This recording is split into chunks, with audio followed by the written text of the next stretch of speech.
গরম গরম ফুলকো ফুলকো রুটি বা পরোটা যে কোনো জিনিস দিয়েই ভীষণ ভীষণ ভালো লাগে আজকের এই সবজিটা। একবার বাড়িতে বানিয়ে দেখুন, ঠিক অন্য রকম লাগবে আর বাড়ির সকলে বলবে এবার থেকে এরকমভাবেই করো, খেতে ভীষণ ভালো লাগছে। প্রথমেই আমি ছোট ছোট করে ফুলকপিকে কেটে নিয়ে ভালো করে ধুয়ে পরিষ্কার করে নিয়েছি। নুন জলে ভিজিয়ে রেখে দিয়েছিলাম 10 মিনিট ধরে। তারপরে জল ঝরিয়ে তুলে নিয়ে দিয়ে দিচ্ছি আমি কর্নফ্লাওয়ার। আমি 3 থেকে 4 চামচ ব্যবহার করেছি কর্নফ্লাওয়ার। কপি যতটা থাকবে ঠিক ততটাই কর্নফ্লাওয়ার কম বেশি করে নিতে পারেন। এরপর দিচ্ছি গোলমরিচের গুঁড়ো, দিচ্ছি আমি হলুদ গুঁড়ো, দিচ্ছি সামান্য একটু নুন, দিচ্ছি আমি ভাজা মশলা। এই সমস্ত কিছু উপকরণকে আমি সামান্য একটু জল ছড়া দিয়ে মেখে নেব। জল ছড়া না দিলে শুকনো হয়ে থাকবে কর্নফ্লাওয়ারগুলো ডিশের মধ্যে, যেগুলো কপির মধ্যে আটকাবে না। তাই সামান্য একটু জল ছড়া দিয়ে কপিগুলোকে ভালো করে মশলার সঙ্গে মাখিয়ে নিলাম। এরপর সাদা তেল খুব ভালো করে গরম করে নিয়ে হাই ফ্লেমেতে আমি ছেড়ে দিলাম কপিগুলোকে। দিয়ে আমি উল্টে পাল্টে বেশ লালচে করে ভেজে নেব।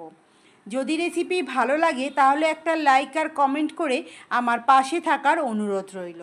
যদি আপনি ইউটিউব থেকে দেখেন তাহলে সাবস্ক্রাইব করে নেবেন, যাতে সর্বপ্রথম আমি আপনার ভালোবাসা পেতে পারি। আর যদি ফেসবুক থেকে দেখেন তাহলে ফলো করে নেবেন, যাতে সর্বপ্রথম আমি আপনার কাছে পৌঁছাতে পারি। এরপর সমস্ত কপিকে আমি তুলে নেব।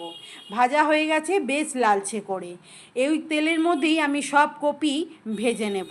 কপিগুলো ভাজা হয়ে গেলেই আমি দিয়ে দেব ফোড়ন। ফোড়নে নিয়েছি সাদা জিরে, দিচ্ছি আমি ডুমডুম করে কেটে রাখা পেঁয়াজ। পেঁয়াজগুলোকে এখানে একটু মোটা মোটা করে বড় বড় করেই কাটতে হবে, তাহলে খেতে ভীষণ ভালো লাগবে। পেঁয়াজগুলো যাতে তাড়াতাড়ি ভাজা হয়ে যায় তার জন্য সামান্য একটু নুন দিয়ে হাই ফ্লেমেতে নাড়াচাড়া করে পেঁয়াজগুলোকে একটু ভাজা ভাজা করে নিলাম। এরপর দিয়ে দিচ্ছি ডুমো ডুমো করে কেটে রাখা ক্যাপসিকাম, ডুমো ডুমো করে কেটে রাখা টমেটো কুচি। বেশ ভালো করে কেটে ভেজে নেওয়ার পর দিয়ে দিচ্ছি আদা রসুনের পেস্ট। আদা রসুনের পেস্ট দিয়ে আমি 5 মিনিট নাড়াচাড়া করে নিলাম।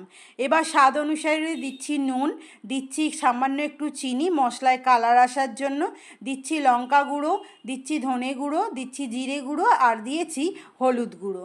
দিয়ে 2 মিনিট নাড়াচাড়া করার পর আমি দিয়ে দিচ্ছি 1 চামচ সোয়া সস আর 1 চামচ টমেটো সস। এই সমস্ত কিছু উপকরণকে দিয়ে পেঁয়াজটাকে খুব ভালো করে একটু নাড়াচাড়া করে নিতে হবে। ততক্ষণ নাড়াচাড়া করব যতক্ষণ না খুব ভালোভাবে একটা তেল ছেড়ে যাচ্ছে মশলা থেকে।